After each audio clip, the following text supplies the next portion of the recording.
Welcome back, everybody, to It's Game Time. This is episode 4. We've got a great show for you guys planned today. We're going to talk some MLB power rankings, talk about my Miami Heat, and later on in the show, we're going to have our first guest, and we'll tell you who that is later on. But Eric, as always, I'm with Eric. How you doing, Eric? I'm doing great today. I got off of work and I set up everything and I'm ready to go. I'm ready to tear down your MLB power rankings once again.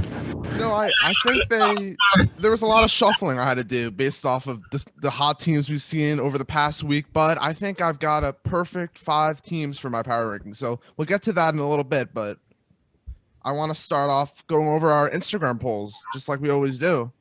Of course, it's the introduction to every episode is the latest polls that Jet usually puts out. Yeah, so the first one, which is a pretty hot topic based on our last episode, the question was, is LeBron the most dramatic player in the NBA? And 75% of our fans agree with me, saying yes, that he is the most dramatic player in the NBA. No. If you guys didn't watch our little Instagram live stream that we had yesterday, like at 5:30, I said this, and I'll say it again on the recording. He is in no way the most dramatic player. I mean, everyone seemingly forgets about KD's Twitter fingers in his burner account. Yeah, but LeBron, we went over this on the live. There's a ton of dramatic players in the NBA. I just think that some people gravitate towards picking LeBron just because he's the most well known, and some of the things he may do on the court, people will take notice of, as opposed to some of the lesser known players. Yeah, I voted no on that. I know that. Yeah, and obviously I voted yes, but we introduced Formula One on the last episode, and I wanted to get an idea of who had watched a Formula One race prior to listening to our episode. And surprisingly, 5 people said they had seen a race, and 13, even though 13 did say no. So that's pretty good, I think. Yeah, I'll slowly keep pushing Formula One until they view a race, and then they'll get they can develop an honest opinion about that. You can't hate on Formula One or anything like that until you've actually seen a race, or even watch the Drive to Survive series on Netflix. I actually was on Netflix last night, and I saw that as one of the suggested things to watch, and maybe I'll watch it one day. I don't know. I mean, what else you got going on? I've things going on. I mean, I still have to, get into baseball shape for the fall season. I got to make my team again in the fall, so maybe, you never know. I mean, it was pretty motivational, that series. I mean, it could get you give yourself a little bit more of a boost.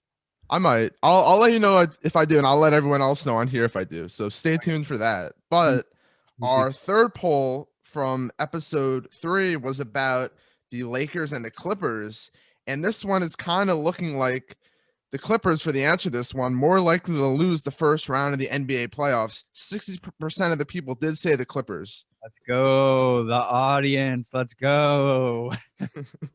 Unfortunately, my NBA Finals pick, we'll get into that a little bit later. The Clippers is not looking too great as at this moment, but hopefully they can turn it around. You're sweating a little bit. I see a little sweat on your brow. Yeah, it's a little upsetting to see them go down 0-2, but it's all good. Well, and the Heat too, man, and the Heat. Yeah, that's the next poll question. The Heat are down 2-0 now to the Bucks. The question I asked on Instagram is, will they get swept? 71% of the people said no, which I agree. I don't think the Heat were going to let the Bucks just sweep them without even getting one win at least. Do you know what I said on that? You said that they're not going to get swept. Okay.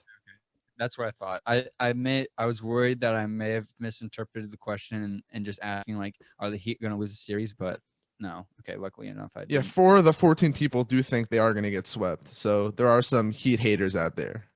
I don't know about haters. Maybe some like normal takes. They're not very bold. I mean, I from the prior game, it's not completely unrealistic that they could get swept. It's not, but let me give you my Miami Heat rant right now, because the other 2 polls I want to get to a little bit later when we bring up the NFL. So about my Miami Heat. What has gotten into them? They knew this was coming. They knew the Bucks were out for revenge. They knew the Bucks just want it more badly right now than the Heat. And it is disappointing to see Jimmy Butler and Bam Adebayo not perform to what we've seen as of late. And they got absolutely destroyed the last game, 132-98. There was never even a chance that I thought that the Heat had a chance of coming back in that game. They just never got it together. The Heat were minus 34 with Jimmy Butler on the court, and they've been minus 42 in the series. He has not shot the ball well at all. Yeah, I've heard just through reports and stuff like that, there's starting to develop tension between Jimmy Butler and some other teammates, and one of the teammates is Tyler Hero. And I said this also on the live stream, like he seems to have got this celebrity persona around him since the bubble, and how a bunch of fans are like really liked him, and now it kind of got the best of him, it seems like. Yeah, and I'm one of those fans that loved him his rookie season. He was unbelievable, but he's one of those guys that the fame I think is getting to his head, and it's becoming more of a celebrity than an NBA player, which is not great considering we might have been able to trade Tyler Hero for James Harden.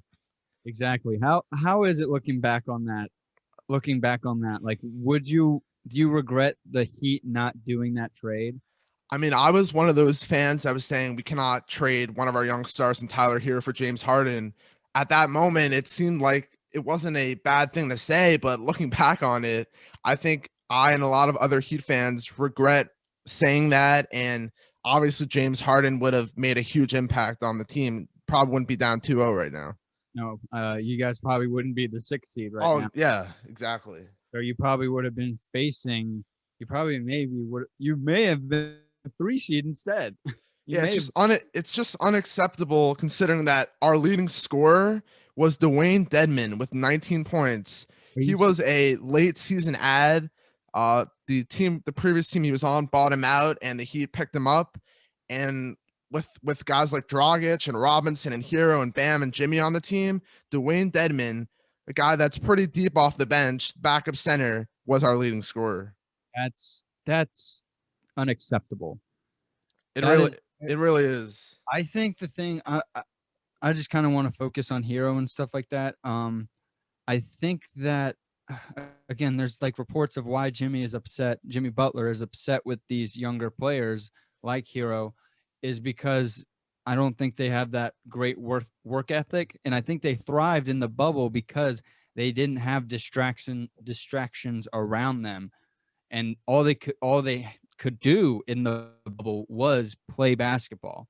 Exactly. And something I want to point out is Tyler Hero's girlfriend, Katya, who is a model, like influencer on Instagram. She has not had the best history of influencing her NBA players that she has dated in the past. She dated Kyle Kuzma, and his performance level took a total dip when they were together. So I think Tyler may need to move on from her and focus on his career, because this is affecting my team right now, and it's bothering the hell out of me. But okay, who is the player that you are most is it Jimmy Butler that you are the most upset with right now? It is. I mean, obviously you can be upset with other guys on the team, but he's the leader of this team. He said before the playoffs he is stupidly locked in, and he does not look even close to remotely even being able to function on the court right now. Really? I didn't watch the prior game 2. I think I was just doing work or something like that. No, I do remember. I started watching it, and then I turned it off right after the first quarter. I mean, I turned it off too. So yeah, and then you switched to the Marlins. Marlins aren't doing that bad. Marlins are just right in the thick of things in the NL East, and hopefully I can incorporate them one day into my top 5 power rankings. Yeah, hopefully. But speaking of my MLB power rankings, you ready to get into it? Yeah, absolutely. So there was, like I said before, there was a lot of shift in the top 5. There's only 2 of the teams from last week that are still in the top 5. So let's get it started with number 1. 3 spots up on the number 1 spot are the San Diego Padres. They have the best record in the MLB at the moment at 31-18. They won 7 of 8 in the past week. They swept the Rockies and Mariners and had a plus 34 run differential in those games. Eric, thoughts on my number one spot? Well, I mean, hey, last week I thought they deserved the two spot, the second spot in your rankings, and I think you finally gave them the respect that they deserve. I mean, obviously, I thought they should be in the one spot now because of how great of a week they've had since your rankings. They're quite possibly the hottest team right now, and of course, they're doing it in style. They always do it in style. Did you see that bat flip that Tatis did after hitting that grand slam? I love bat flips, and I love how some of these players just get so excited when they hit these big home runs in these big moments. Just very cool to see. It was just, oh my God, it was just dirty, man. Like that, I loved it, but man, did he do? They were facing the Mariners, right? Correct. Yep. That was just awful. But yeah, right now they're in sole possession of the best record in the MLB, and they're in first place in the NL. I have a more likely question for you, Jed. Okay. Which is more likely? They have the best record by the All-Star break, or Tatis hits 25, has a total of 25 home runs by then. Right now he has 13. I'm gonna say they have the best record by the All-Star break, just because it seems like home runs are down. I mean, just because of the ball composition, we talked about that on a previous episode. So I think there's gonna be a lot of guys that don't reach their normal home run numbers. So I think the Padres will have a better record over Tatis hitting the home runs. Okay. I have an over-under for you also. Let's hear it. Over-under 33 more wins by the All-Star break. So do you know how many total games there are before the All-Star break? I think there's like 42. Ooh, that's tough. I'm gonna say under, but like not that much far under. I think they're gonna continue this hot streak. I mean, they do have some guys that aren't performing as where they expected, like Machado, but I do think with the emergence of Tatis coming back from the IL, he went 12 for 18 this past week, 4 home runs and 12 RBIs. Like you mentioned, that one home run against the Mariners. Their starting pitching has been elite. They've given up 8 runs in the past 27 and 2/3 innings, which is a 2.6 ERA. So I have a question for you. Going forward, do you prefer the Padres starting pitching or these other 4 teams who are also in the top 5 in starting pitching right now? The Dodgers, who have a 2.74 ERA, the Giants, who have a 2.88 ERA, the White Sox, who have a 2.96 ERA, and the Mets, who have a 2.97 ERA. Where do the Padres fall among those teams? They would probably fall starting pitching. They would starting pitching. I'm not doing the Mets. I'm not going to do the White Sox. You had the Dodgers. The White Sox and Dodgers were the other ones. Yeah, I'm not doing the Mets or the White Sox. Did you say 4 or 5? Giants, Dodgers, White Sox, and Mets. I would have the Padres at the top. I would choose the Padres at the top spot. The Dodgers are right behind them, but since it's just exclusively starting pitching, then I'll go with the Padres. I can agree with that. And now I have a more likely question for you. The Dodgers versus the Padres in the NLCS, or the White Sox versus the Yankees in the ALCS? More likely to happen. More Padres versus Dodgers, or more likely.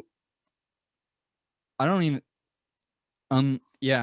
More likely is the White Sox versus Yankees, because the thing that would have to happen for the Padres. Did you say in the DS or the CS? The CS. The CS. NLCS, right? Yes. The thing that would have to happen then for the Padres and Dodgers to match up would be that neither of them could get the best record in the NL, and then you have the division winner, and then one would be a wild card, but neither could be the top record in the NL because they would face the wild card. Right, exactly. I don't see that happening. I think one of them will obtain.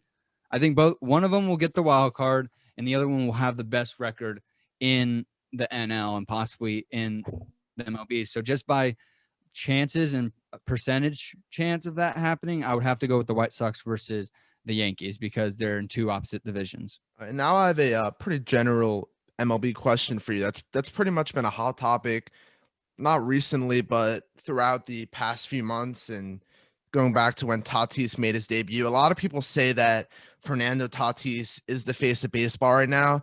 Do you think him or Mike Trout is the face of baseball right now, or is it somebody else?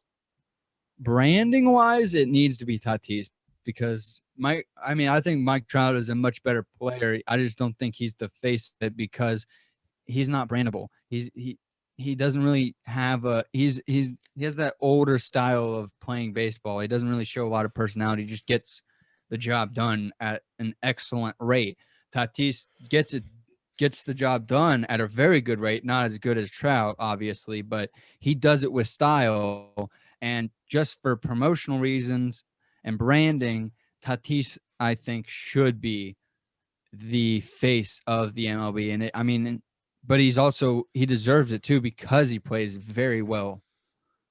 I mean, the MLB is in a very good spot if they're able to market some of their flashiest players in the game, like Acuna, Tatis, Vlad Jr. These are all guys that are up and coming stars that, if they market the right way, they should be able to attract more people just because of the way they play the game. They're some of the most exciting players in the MLB for sure. Yes, exactly. The only negative thing I could find about the Padres is that they are fourth worst in the MLB in fielding percentage. Interesting. That, well, That yeah, is I the mean, only thing I could find bad about them. But what's impressive is that they lead the MLB in total WAR with a 6.9.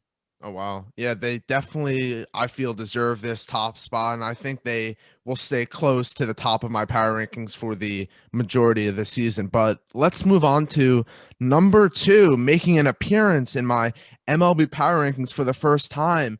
A team that I consider probably my second favorite team is the Tampa Bay Rays. Before losing to the Royals last night, the Rays were on an 11-game winning streak, the longest active winning streak in baseball at the time. They currently have the third best record in the MLB.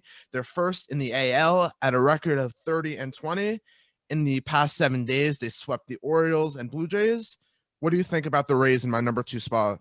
I mean, if you don't think the Padres are the hottest team in the MLB, then it has to be the Rays. They've been on an 11-game winning streak and they have pole vaulted themselves into first place by, I believe, half a game at this point ahead of the Red Sox, and then an entire game ahead of the Yankees. Now, I don't think they're the second best team in the league because of who they faced during that winning streak. They faced the Mets, who don't really have pitching without DeGrom, in all honesty, it seems like. I mean, with DeGrom, the rotation, of course, gets better because everyone's moved down one slot. They face then the Orioles. They have an awful rotation other than Means in the starting rotation, and their bullpen isn't good either. And then they just face the Blue Jays, who just don't have a good bullpen. So they're riding extremely high right now. I know they lost last night, but they were going to lose eventually. But I think that high is because they're not facing good pitching, and the thing is, they're not a good batting team at the moment. They lead the league in strikeouts. They have a below average batting average, a below league average in batting average. This hasn't really shown recently in the past 2 weeks because, well, they face bad pitching. I think we really get to see how good they are now when they'll start to face better pitching. I mean, the thing also, their ERA plus is a 108. That's, I think, below bottom half of the league. Oh wait, no, it's the 13th in the MLB. I do think this will get better because their arms are injured at the moment. But I think they deserve to be top 5. I don't think they deserve to be number 2.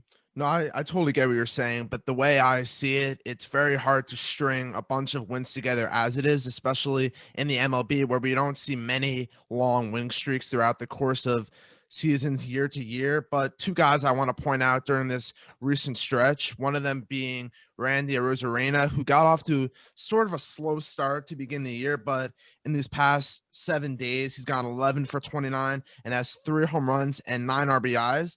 And I want to point out Rich Hill, who looks like he's defying father time a little bit, has pitched in his last 14 innings a 1.93 ERA. And last night, he recorded 13 strikeouts, which is the most for a pitcher, tied for the most for a pitcher over the age of 40, which I thought was pretty cool.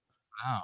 I mean, yeah, I think their pitching will get better. I mean, they still have some arms that are on the injured list right now. A big series that could prove themselves and others to show that they are a real team is if they can win the series against the Yankees next week. This is because, like I said, this is my point. This is my entire point of that they haven't really faced good pitching. The Yankees' rotation and their bullpen is one of the best in the league at the moment. So we'll really get to see if those batting stats have improved or if they'll just stay the same when they face good pitching. But Jet, how would you grade the Rays' season so far? On a scale from what, A to F, like what I give them. Okay. I would say a B as of now. They haven't been consistent. If they can continue to string together games like they have against these weaker opponents, like you mentioned, against like the bigger teams like the Yankees and White Sox and other teams in the AL that are competing for a World Series spot, I do think they have a very good chance of making it back to the World Series. And I want to ask you, percentage wise, what do you give the Rays of making it back to the World Series this year? Ooh. Hmm.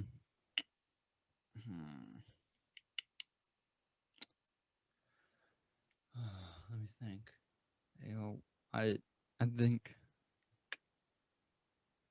I'm gonna probably say like 20%. Okay, interesting. I mean, do you think it factors in that they were in a pretty much? I know towards the later part of the playoffs last year, they allowed more fans in as the playoffs went on. But do you think like sort of that controlled environment plays a factor, like we've talked about in the NBA? Do you think that plays a role of the reason why you have such a low percentage for them? I just, I think I think the main thing of why the Rays were very good last season is because it was only 60 games. That would the baseball season compared to all other seasons is a marathon. But the Rays, I feel the team, the pitching, the batting, whatever aspect is designed for a sprint. I don't think they're designed or planned to go 162 games and then some more in the playoffs. That's why I think last season, I'm not saying it was a fluke. I just think it fit their team design, their team strategy, because they blow through arms. Like they don't care about pitch limit or anything like that. I mean, you can obviously see they traded Blake Snell right away. They kind of like they feel as though they got their purpose from him and they just moved on.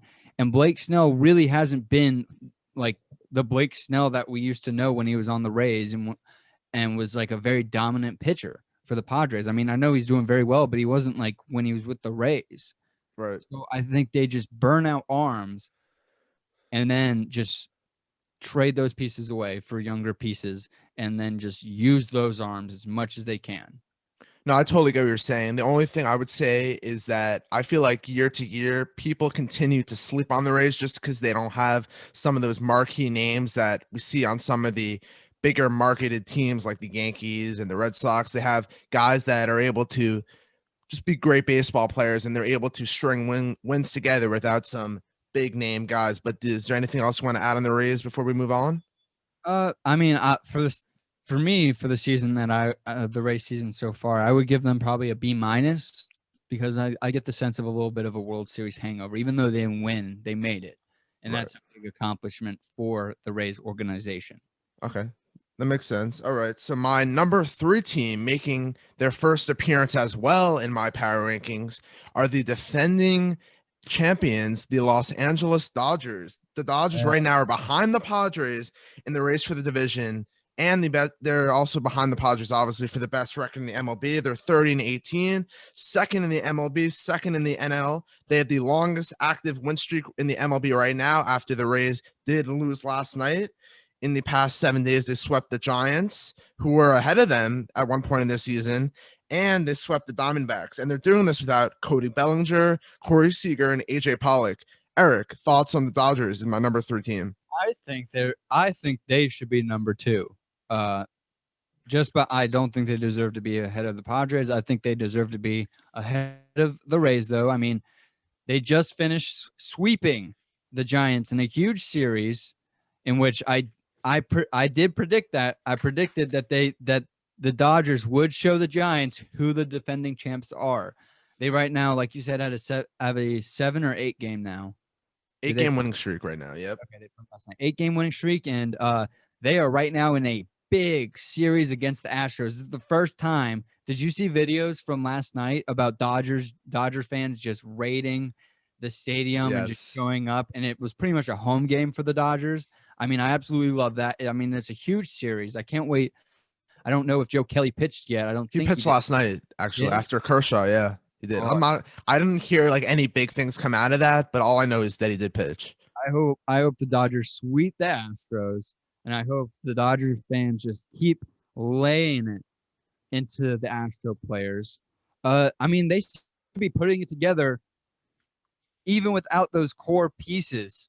I didn't know they were missing Cody Bellinger. I now remember them missing Corey Seager. I didn't know they were missing AJ Pollock. But I mean, they're just becoming a well-oiled machine without them. So I mean, you just got to insert that right into the machine. I mean, it becomes even better. Do you think that they will be in first place in the division within the next 2 weeks? Depending on I think the status of Bellinger and Seager play a role into that. I think when they come back, they will jump the Padres. But if those players do not come back in the near future, I still think the Padres will have the best record in that division come All-Star break. Wow. But a player I would like to highlight is Mr. Max Muncy. I mean, I said I really liked this dude. I really do. And he's a journeyman.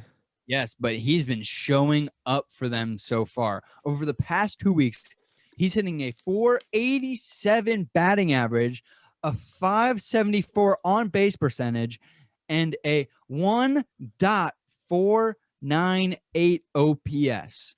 That's video game numbers right now. He's also hit 7 home runs out of 19 total hits over the past 2 weeks. I mean, he's absolutely insane so far, and he's extremely hot.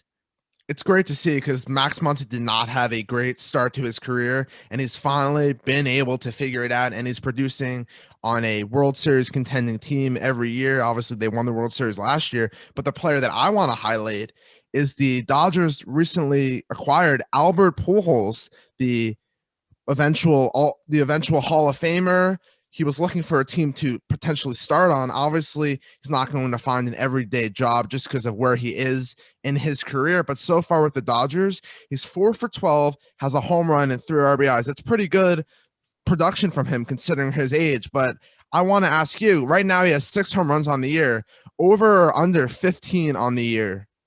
15. What, isn't he at like 591 right now for home run total? I think it's more than that. I know Or it might be for 600. Yeah, you might be right. I don't know the exact number, but it's somewhere around that. You're asking over under 15. What does he have right now? He has 6 right now. The reason I say 15 is because of the limited playing time, and we don't know how often he is going to play.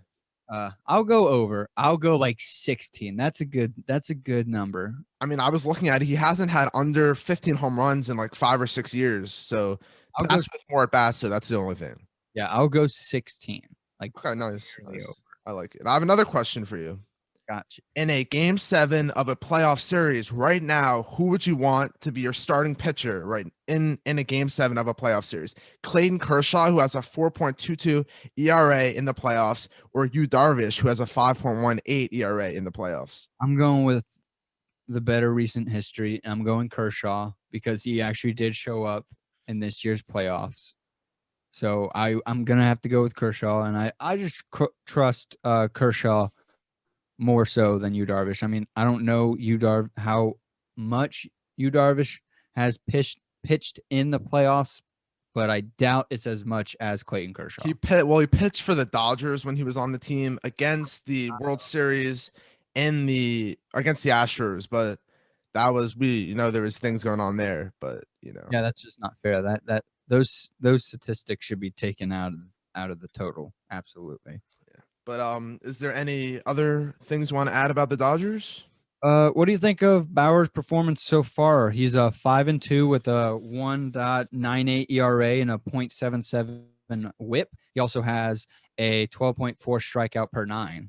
I think he's exceeding highly exceeding both of our standards we had set for him in the beginning of the season. But one thing about Bauer, I love like the way he acts on and off the field. It's just cool to see someone like that just play the part of a big league player and just provide all that extra energy that attracts more and more fans. I know, yeah, I love that. I just absolutely love that. Give me a quick percentage of the Dodgers making it back to the World Series. Oh, who else is there in the NL? It's the Padres, it's the Braves, Mets. No one from the West, from the Central. No one from the Central. Yeah, no. That's probably getting like less than 1%. Not the Mets. I'm sorry, they can't get run support. But I will probably say like 45%. Okay. I like that. I think it's going to be between them and the Padres for I do the so, NL representative. I do think that I was almost going to go 50-50 with them and the Padres, but then I remember the Braves, so I was like, I got to give some percent. I would have to leave some percentage overall left over for the Braves. All right. I think you're going to like this next team in my power rankings. The number 4 slot belongs to another team that was absent from my rankings a week ago. It is the New York Yankees. They have won 3 out of 4 from the Rangers. And like we mentioned on the previous show, Kluber threw a no-hitter. He actually left the game last night because of shoulder soreness. Hopefully that isn't a big deal. But I just want to ask you right off the bat, are you concerned at all about that injury? No, because I saw some quotes post game, and it wasn't like tightness or anything like that. He just kind of it was more of like a dead arm, like dead weight type of scenario, which I mean definitely you can see happening after throwing a no-hitter in his last start. I don't think it's any type of structural damage. I think it's maybe just some fatigue. So I'm not worried yet. I mean, I'm still like a little skeptical because he has an injury history, but it's not as bad as when I first saw the tweet of like left the game with shoulder tightness. The only thing is he has had a extensive injury history, so well, hopefully that he is fine because I think the Yankees would love to have him around for the rest of the season and deep into the playoffs as well.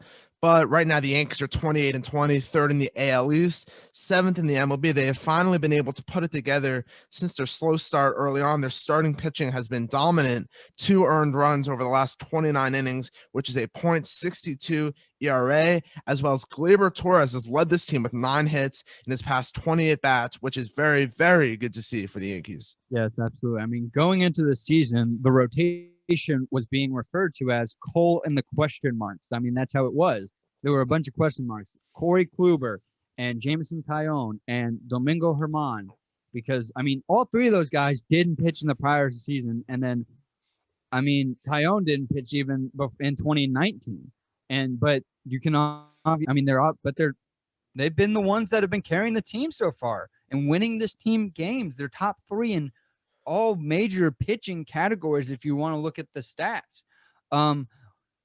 What's something that other teams should be worried about with the Yankees is that, I mean, their offense hasn't even hit its stride yet. And going into the season, they were projected to have one of the top offenses in the entire league.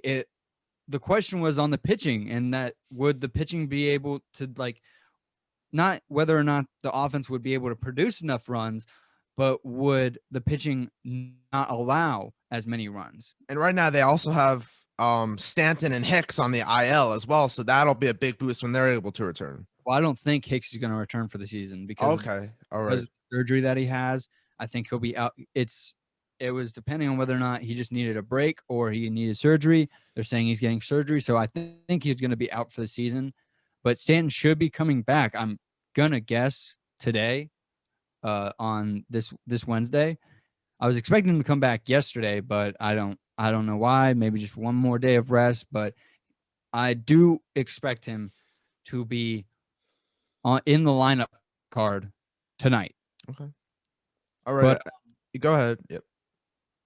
what was I going to say? The only thing is that, I mean, if these there's three parts. It's the offense, it's the starting pitching, it's the rotation. Very rarely for the Yankees are all three working in tandem. Right now, two of the three are working great, but there's always something that gets in the way of all three of them starting, and it's mainly due to injuries. I mean, there's been a massive injury cloud that has been looming over this team for the past 4 years, and it's heartbreaking to see because there's usually, if the offense is doing great, the pitching is lackluster, the starting pitching is lackluster because maybe they just don't have it going on, or because of injuries. Usually the bullpen is like, out of one of the three, is like they always seem to be good. It's either or, pitching or offense and stuff like that. But so far, I would give the Yankees a B plus grade so far in the season because of how great the pitching has been, and that the offense has had hot players here and there, and I think it's close to hitting its stride, the offense. And Garrett Cole has been dominant as usual this year. He has a 1.81 ERA right now. I have an over and under question for you. Do you think he will finish over or under 2.3 ERA? He's at a 1.8 something. Yeah, 1.81 right now. I'll say under. I think Okay. he'll be do something, but I think he'll stay below 2-3. And I have another over under question for you. Right now, Judge is at 12 home runs. Stanton is at 9. And obviously, you said Stanton is supposed to return to today. Over or under 55 home runs for the combined Stanton and Judge. You're at 21 combined right now. 21. So what would that? That'd be like around 25 apiece. Gosh.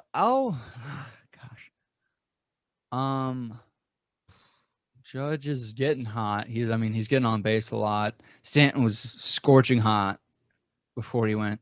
I will say that's a tough line. I would, if I had a choice, I would push, but I'll be optimistic and go over. Okay, I like it. I'll say like 60. All right, I like it. Do you feel like it's World Series or bust for the Yankees this year? It's been World Series or bust for the past 3 years. Okay. Yeah, no, I agree with that for sure. The only season that it wasn't was 2017, in which, nobody expected the Yankees to even get to the playoffs that year. Right. So it's always been World Series or bust since 2018. All right. On to number 5 in my power rankings. Another team. This team was in my power rankings last week. They were the number 1 team, but down 4 spots to number 5. The Chicago White Sox have fallen just because they were swept by the Yankees. They had the best record in the AL and the best in the MLB prior to that sweep. But the thing to look at is they're 6-9 against teams above 500, 12-11 away from home.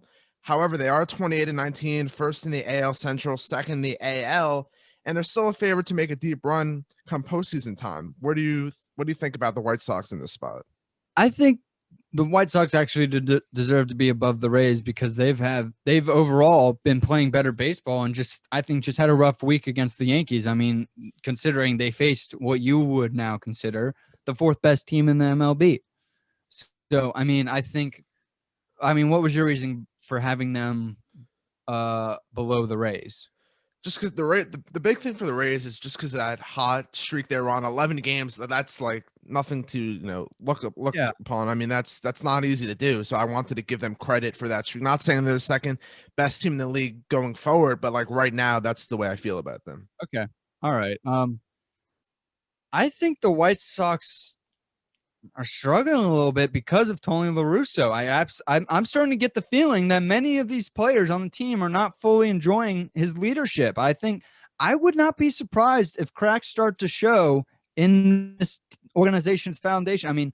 He's an older guy. This is a younger team that wants to play a different style of baseball. That goes against how he thinks it should be played. I bet they will struggle into the All-Star break. And there will be serious questions about Russo and whether or not he can lead this team to the playoffs and maybe further. It's funny you bring that up because I don't know if you saw him say this, but he was commenting on Andrew Vaughn, who had a a critical home run, I think, against the Yankees. Obviously, they ended up losing that game. But he said this about Andrew Vaughn: he's a very solid individual, doesn't celebrate anything too early. He was taking a subtle shot at Yerman Mercedes and the other players on his team that he has called out in the past. And that is, I don't think that's a good move on La Russa's part. That's not going to build his team's chemistry at all. So I have a more likely question for you. More likely that La Russa gets fired at some point during this season, or Yerman Mercedes swings at another 3-0 pitch in a blowout. Oh, he's going to get fired. I think Mercedes will swing at another 3-0 pitch. And what do you think those consequences will be if he does that again? It's going to be a fuck you to Russo. It's totally going to be fuck you. I totally disagree with everything La Russa's doing right now. Like, this is the game of baseball we're in right now, and he's trying to destroy the game we're playing right now. Yeah, the game evolves for a reason. Let it evolve. But what grade would you give the White Sox so far for the season? I would give them an A-. I think they've fully performed to expectations and probably even exceeded some of the expectations just because they've missing key guys like Eloy Jimenez and Luis Robert for the majority of the season. And I do think they're going to compete with the top teams in the AL for the World Series. So, yeah, I mean, I would give them an A- too, because the only reason it's a minus is because I fear the tension that's developing in that locker room, and I think it will slowly show up on the field. And I mean, since I watched the Yankees series against the White Sox this past weekend, I saw some like tension between the players. And they were getting frustrated with one another, but they shouldn't be getting frustrated with one another. They should be getting frustrated at their manager. They're taking out on the wrong person, obviously, because they can't really talk back to their manager.